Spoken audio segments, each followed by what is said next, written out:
Hello, this is a quick video in response to a recent LinkedIn post that I made where I was talking about some of the invisible parts of sound post-production and more specific in how we approach sound in order to bring out the quiet details, share some clarity, and a lot of the times follow the arc of the performance in the recording. So I had great responses on this post, but more specifically, I had a nice question, thought. Let's hide this one. From Mike. So Mike was wondering if I could share more of the insights of what I was talking about. So my initial post, as I showed earlier, was basically describing my process on how I go about elevating raw recordings that I've done to bring out specific elements that will help down the line shape on how I will use them and how they will bring out specific elements that will enhance the story and will share more about the emotions of what we're trying to achieve. And I always use this technique when it comes to longer and more dynamic recordings where a lot of the things, a lot of details are happening within a recording.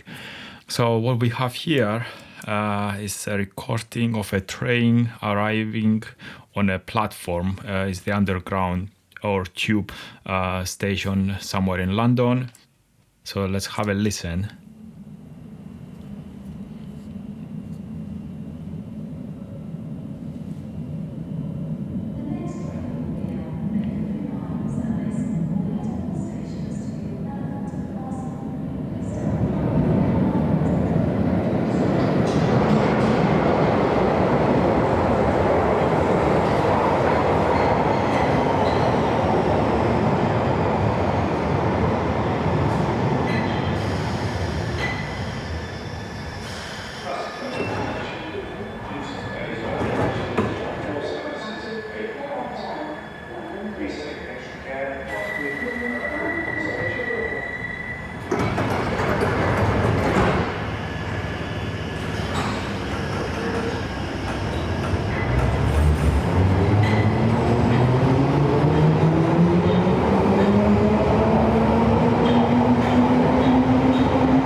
So we have the train approaching from the distance. So the recording is pretty clean. There was not a lot of people, or hardly any people on the platform, which allows us to have this nice recording. So what we can shape and then use volume automation to do is to bring out certain elements. So we can enhance the approach by bringing up the volume. You see things are changing down there.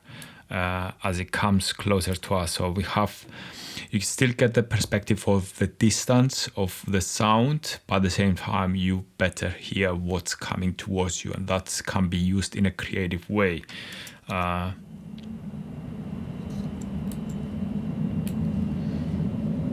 So we better hear the train approaching. For more context on this recording, is like this part of the recording, the trace is still in the tunnel, so you cannot really see it from the platform. And this is how it like pops out. So I want to bring this out even more. So I'm going to raise the volume there.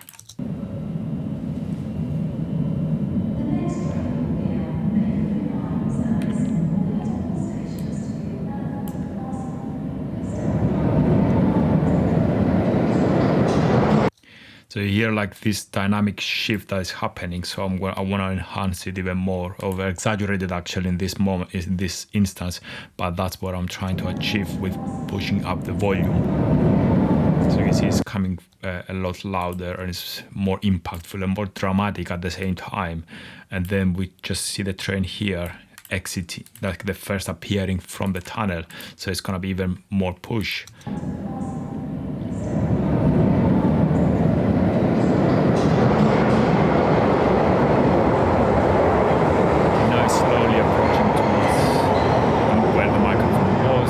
there is a slowdown, so it's like a natural decay in sounds, natural lowering in the volume. But what is nice is like within that recording, we hear all these nice clicks and clangs that come. So since the train is when the recording was happening, the levels were set at a specific volume so that incorporate the dynamic range of the train approaching. And because it was really loud, so that means that, oh, it needs to be steady at that level. So now I can even push those things to come out, so you can hear the tiny details of these clinks and clangs.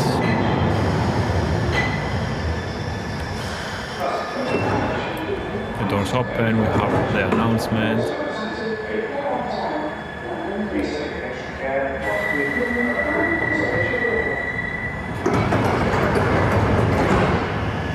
Alright, so we have this beeping alarm sound that the doors are closing.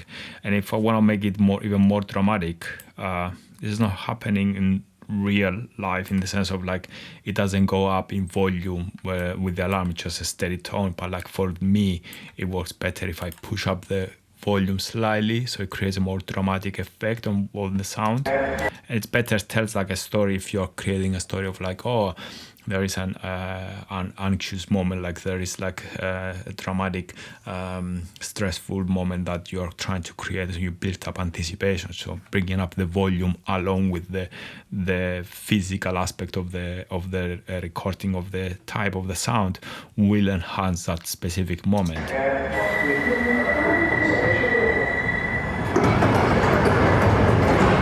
And then we have all these doors, and because the platform was empty, we have all the doors of the long train closing at the same time. So you hear the pop, pop, pop, pop, pop all the time.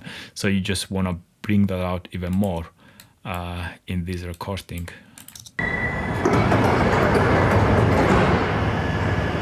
And then we can, of course, we're not always going up in volume. We want to create that absence of loudness, like the close to silence. So we want to create an arc of the performance of the train. So it goes up in volume, like the doors are closing, and then we just come down in the moment of a lower volume to clear our ears, and then we can build up to the next moment. So this is like, it is a natural recording. This is what it actually happens when the train was captured, but like now we are reinforcing those elements. So we have the doors closing, and we have the last one, which we can even push the last one even more.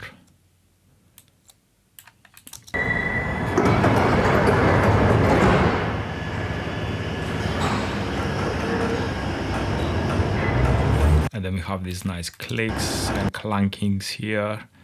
That is nice to have them out. And then the train departs.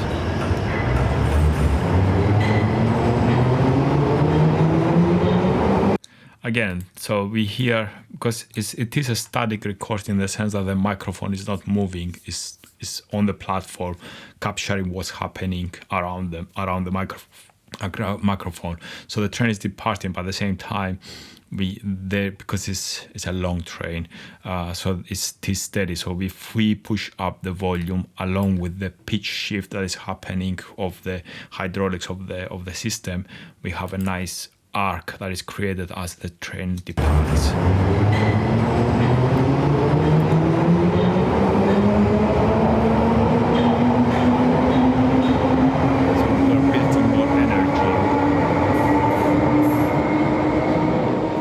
The train has departed, but what we can do, we can enhance that tail and bring that even more out to the recording. So and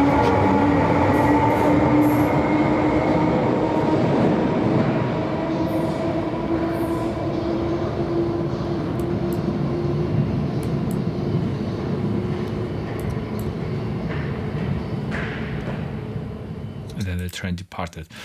Okay, obviously this volume automation rides that we did are quite harsh, and quite they need to be fine-tuned before we are locking in, but you can always revisit and come back.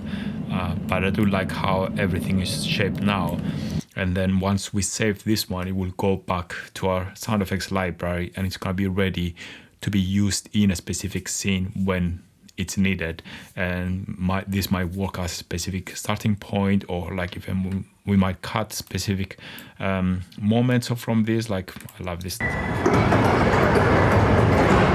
can easily work in a different context outside this full recording, but it's ready there for us to use it, or for someone else to use it.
That's it.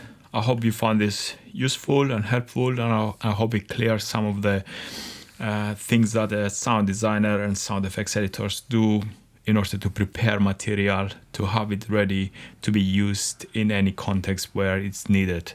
If you have any questions or anything further that needs clarification, I'm always keen to talk sound, especially when it comes to how it's better used for a narrative scenario and how it can drive the story, how we can shape the emotions around the characters, and how can we immerse everyone into the scene that we are working on. Thank you very much for watching.